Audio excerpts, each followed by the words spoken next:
right? We prioritized, let's get something in the field. Let's not go in our rabbit, in our hole for 2 years and go like build something and then show up with it. Like, let's get something fielded quickly. So, and I think that there's a lot of, people wanting to work on national security. I mean, I think you've seen, especially kind of post-Ukraine, right? People understanding that, we are not at the end of history. And so reliability, signature management, efficiency in a contestless environment, that was the problem we saw. And that was a SOCOM problem when we were fielding it in 2021. What's pretty clear, right, since the invasion of Ukraine, is that's going to be an everyone problem.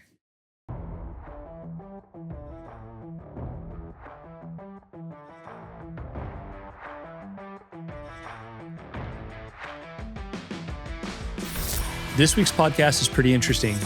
Adam has a super unique background because one, he worked at Anduril, right, which is the 800-pound gorilla in the defense tech space. And two, he did product management. And as a product guy now running a company, he has a unique insight into what the customer needs to do to accomplish their goal. Adam, thanks for joining us today. Thanks for having me, Dan. So we've actually worked together. We did a GIFX experimentation where your system that you're going to tell us all about powered our Excel for a couple hours, which is awesome. But before we kind of get into the product, tell us a little bit about yourself and your journey. Yeah, certainly. So started out in engineering physics, mechatronics, really was excited about solving cross-disciplinary engineering problems. That led me to the electric vertical takeoff and landing world. And so I worked at Kitty Hawk back in the early days, building flying cars, flying them, testing them, crashing them, fixing them, fun part, and flying again. Yep. So kind of got into that eVTOL world, went over to Uber Elevate and started on an engineering role there, shifted into product management to really think about how do we commercialize this technology, right? How do we bring this to the world? Got connected with the team at Anduril and joined over there in early 2020. Started off as the program manager for the counter intrusion business, scaling up the deployment of the Sentry Towers across the Southwest border and across the services. And then second half of my time there was the program manager for counter UAS. Yeah. So kind of executing on that SOCOM systems integration partnership approach. Anduril just won the GBAD installation counter UAS contract announced this week. $650 million? Yeah. Hopefully you get paid a little bit of that. Yeah, I think once you leave, they don't give you that. Oh, it's too bad. Commission bonus. No bonus. But, Maybe when it goes public, right? Exactly. Yeah. So I had a great time at Anduril. Went back to my roots a little bit in the eVTOL world. Went and joined Archer as the head of product, and that's where I came up with the idea for Chariot. So tell us about Chariot. Yeah. So Chariot kind of really brings those two worlds together. So kind of thinking about some of the advanced commercial technology coming out of the eVTOL world and pairing it against a problem that I saw, when I was at Anduril, as we were fielding our counter UAS technology. So starting with on the technology side, we've seen this massive commercial advancement in battery technology in the past 13 years since the launch of the Tesla Model S in 2012. So you have now batteries that are high voltage batteries, high performance. Cost has come way down. Performance and safety has gone way up. These eVTOL companies have really taken that to the next level, where you have safe, certifiable, high performance, US built batteries. And, you think about the biggest domestic industry in the US, right? One of the biggest, companies we have here in the US is Tesla. They've developed this incredible technology. None of that technology is transferred to DoD. And so DoD is still using primary non-rechargeable batteries, lead acid batteries, in big, expensive, heavy, inefficient, high signature generators. And so what we saw is the opportunity to go take that commercial technology and go field it against the problems that we saw at Anduril, which was we're fielding SOCOM counter UAS capabilities, but to deploy our systems, our counter UAS detection systems, we needed a generator, we needed a trailer to tow that generator, we needed a prime mover to tow that trailer. And then at the middle of this base, you have a massive system that's wasting energy, that's generating a targetable thermal signature, targetable acoustic signature, and would break every 2 weeks. And then we'd have to wait and get the generator tech, which took 2 days to get that tech in. So reliability, signature management, efficiency in a contestless environment, that was the problem we saw. And that was a SOCOM problem when we were fielding it in 2021. What's pretty clear, right, since the invasion of Ukraine, is that's going to be an everyone problem, right? The Army hasn't worried about its signature. The Army hasn't looked up, right, in 30 years. And that's changing, right? And so the ability to do signature management, the ability to get every ounce of fuel used as efficiently as possible, to reduce your logistical burden, right? The ability to operate and power things like directed energy, recharge tactical UAS systems, power your Edge C2, right? All of these AI algorithms that are going to run at the edge, all that needs power. So that's what Chariot set out to solve. I mean, this is one of the businesses that when you look at like just the infrastructure of defense, or we'll just say infrastructure, like anywhere where you might not have like a very clear path for a resupply, it has a chance to potentially like be massive and reshape kind of how we do things at the edge, right? Absolutely. So obviously you just talked a lot about counter UAS because it is probably one of the most pressing topics I'd say in the military right now. What's the reception been from both DoD and industry to the products Chariot's offering? Yeah, I mean, it's kind of seen as this kind of transformational gap filler. I think, what we've gotten used to the past, kind of counterinsurgency warfare is, these infinite logistical supply chains, right? And just an acceptance of these generators, right? You talk to veterans who all have tinnitus from, just the generator running 24/7 at that base, right? You have the guy, the Lance Corporal who will go brew the pot of coffee and it browns out the air defense radar. Yep. And these are things that are crazy, but have just become the status quo and have just become accepted. And so as we've been kind of talking to industry partners, talking to government folks around the capability that's mature already, right? This has already been a mature technology from the commercial side, and say, hey, we can take all that investment from these domestic industries and apply it to these problems and massively reduce your logistical burden, right? Reduce those signature management challenges. So really, it's kind of this thing that everyone kind of understands as a problem, but we haven't really had to solve for. Power's kind of been this dependent variable where they plan the mission and then they figure out the power to solve that. And that's not going to work in a large scale combat operations kind of LISCO environment. So really strong reception from industry partners who want to solve this problem, but don't have the resources to do it themselves, right? They want to focus on their core technology, on their core innovations. And so we've kind of been able to pitch ourselves as this horizontal capability enabler. And for folks doing things like directed energy, people doing things like EW, manufacturing to the edge, we've got, we've had great conversations with you all and with a number of industry partners. So one of the things, like you understand this because you worked at Anduril. One of the things the DoD is notorious for is not believing you can do something until you physically show them a good. And even if it's a 70 to 80% product, once they see the good, they start getting really excited, right? When they see the footprint of what you've built, right? What's their first take? Yeah. I mean, we see the same, at Anduril, when we were planning demos, I told people we have to minimize the number of logical leaps from what we're showing them to achieving a real, combat fieldable capability. And this is different, for people coming from Silicon Valley, right? Where they're used to saying, hey, I show you this thing and this is the spark of something. And if you do, and you can kind of follow this train to say, okay, this can turn into something meaningful, right? When you're pitching to DoD, and for good reason, because they've been burned by a lot of demos that don't translate, but you have to show them something real. And so now that we've gone and done that, right, we prioritized, let's get something in the field. Let's not go in our rabbit, in our hole for 2 years and go like build something and then show up with it. Like, let's get something fielded quickly. So yeah, getting that out into the field at an exercise like GIFX, showing not just the capability, but how the capability integrates with other systems, right? How this fits into a warfighting concept. That has been super valuable, and our inbox has been blowing up, ever since. I bet. Yeah. Who do you think is going to adopt this fastest in the DoD? Yeah, so the Army's really leaned forward in terms of looking into hybridization, looking into tactical microgrids. So we've had great engagement there from a kind of programming perspective of like, hey, how do we get this? Not just go build something, for one end user, but how do we make sure that has the right transition partner? So we're working really closely with the Army to transition this technology. And then now we're working with the other services, folks like SOCOM, right? Some of the Marine Corps, who's a little more willing to move faster in experimentation, right? And so we're kind of trying to line up and do all this kind of impedance matching of getting the right partners to do experimentation with, lining that up against program dollars so this can turn into a meaningful capability across the services. You heard it here first, program record in 27. That's right. Yeah, exactly. Drone Wars is recorded from Firestorm's global headquarters in San Diego, California. Each episode is filmed inside our X Cell, a modular industrial-grade manufacturing facility designed to be deployed anywhere in the world within 24 hours for on-demand drone production. Each week on the podcast, we bring you cutting-edge insights from unmanned industry leaders.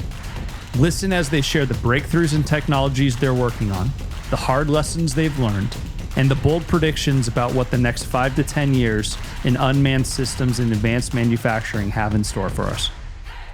Enjoying the show so far? Then be sure to like and subscribe so you never miss an episode. Now back to the show. You guys have raised some money, right? You're building out your team. Talk to us a little bit about what that process has been like. Are you a first-time entrepreneur? Yeah, this is my first time starting a company. Leaning a lot on the network of founders, that I know, mentors of mine, and there's been a ton of interest, from the venture community. We're able to kind of tell a story around how our capability fits into the existing, DoD warfighting concept, right? There's no .mil PF risk. There's no requirements risk. This is something that can bolt into existing capabilities. And so that story's really resonated on the venture side. And we're really fortunate to work with some great investors, General Catalyst, XYZ, and they've really kind of bought into that vision and understood how we're telling our story to the government, telling the story to investors, and telling the story to recruits. So a big part of our pitch is, just like there's all this tech on the commercial side that hasn't transitioned, there's a lot of talent that's been working there in these high voltage battery systems, power electronics. So we're pulling in talent from Tesla, from Apple, from Lucid, from Rivian. And especially, we're building this company in the Bay Area. And you've seen kind of a shift in the culture there, where there's those people who are working at those companies, right, care about national security, but maybe didn't have the kind of social, the social environment in the Bay Area. Didn't have an outlet. Right, exactly. And, we had the Maven walkouts. I actually had a roommate who participated. Interesting. And I asked him, hey, why did you participate? He's like, well, I don't know. Everyone else is doing it. And so I think you had kind of this vocal, minority kind of, against national security. And now that, there's an emphasis on, hey, national security matters, right? These things matter. We've seen that as a massive accelerator on pulling in a lot of this talent from companies like Tesla and Apple to go work on national security problems. Why are we not seeing more defense companies come out of the Bay Area? I mean, it's Southern California, but in particular, let's call it we call them the Gundo Boys. Right. That seems to be like the nexus. And I mean, they've done a great job marketing this as like, right, the front line of what do you want to call it? Industrialization, right, or redefensification. Yeah. I'm making up words over here of America. But, good one. But talk to me about like, why are we not seeing it yet in San Francisco? Yeah. Or the Bay Area. Yeah. And I think you are starting to see it change. Deterrence, right? Andruva, they're doing a great job building a team out up there. Astronis, kind of on the dual use side. And so you are starting to see more. And I think it is that kind of cultural shift, right?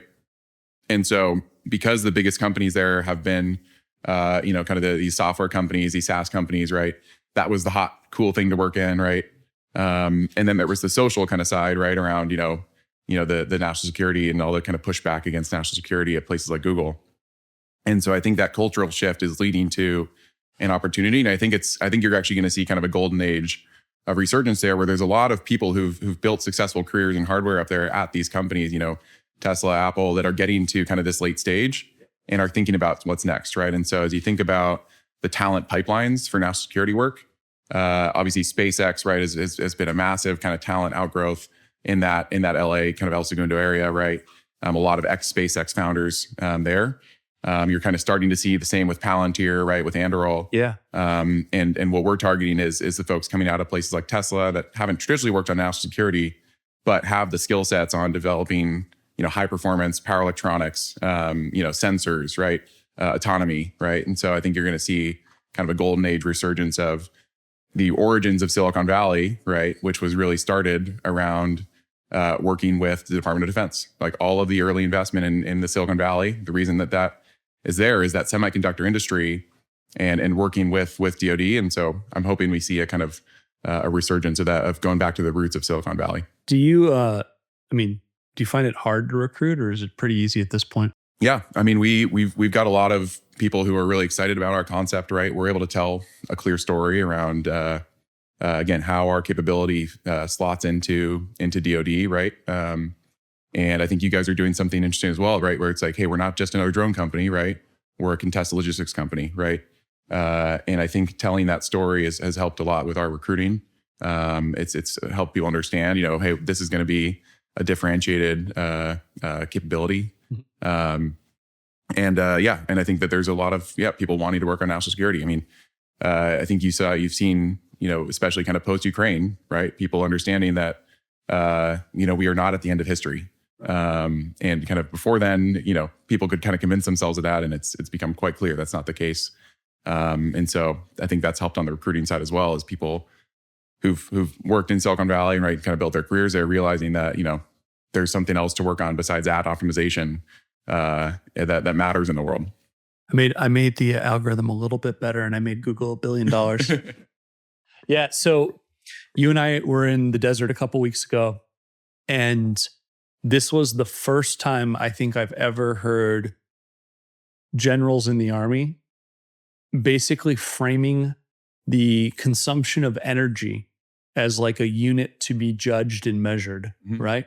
You want to talk a little bit about how, those conversations you think got started? I mean, is this we're now looking at the Pacific and we're like, oh shit, we can't get power, or we can't get diesel, or we can't get jet fuel?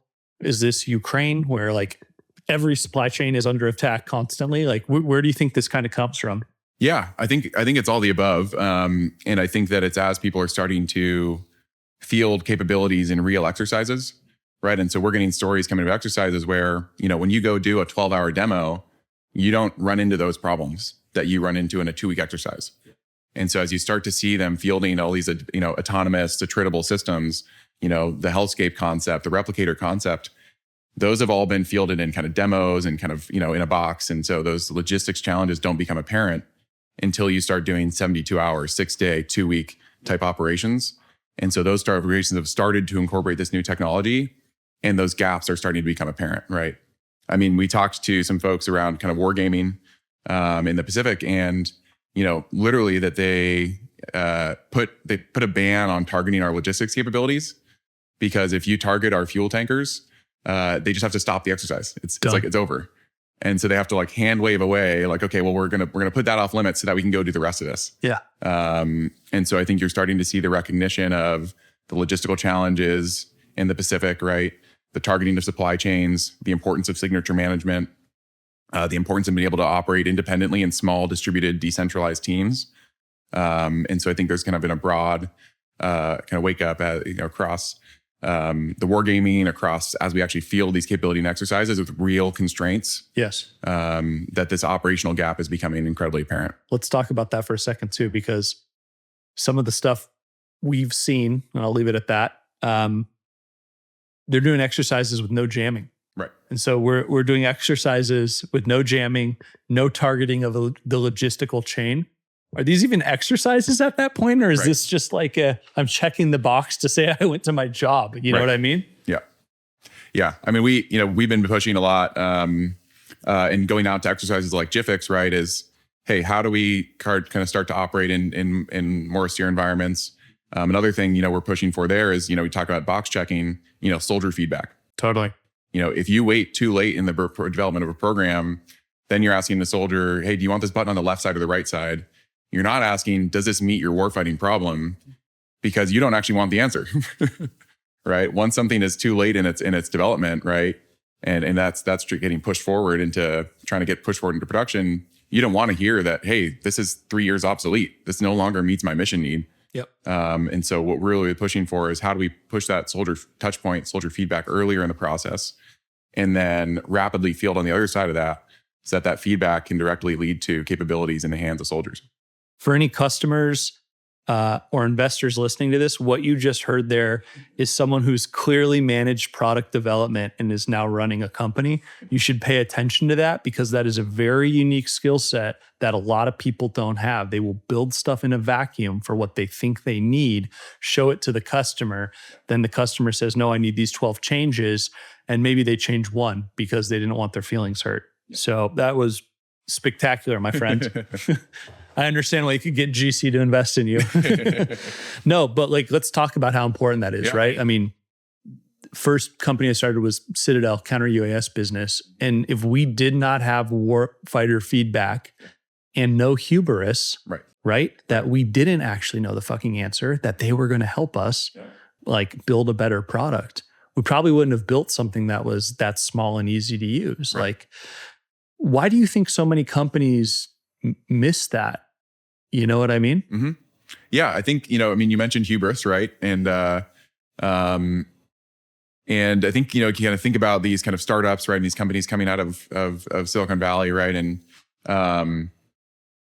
it's a different world to kind of like, and maybe if you kind of think about the B2B or the B2C, right? Like, any individual customer isn't kind of making your business, right? And so, you kind of get in this world where, hey, we're going to go build what we want to build, right? Because any individual consumer's opinion doesn't actually drive your business. Yeah. When DoD, you have one customer, right? And it's a big organization, but ultimately, like, that's your customer, and those people talk, and like that's and you have one reputation in that world, right? And so it's a very different world than business to consumer, right, or business to business.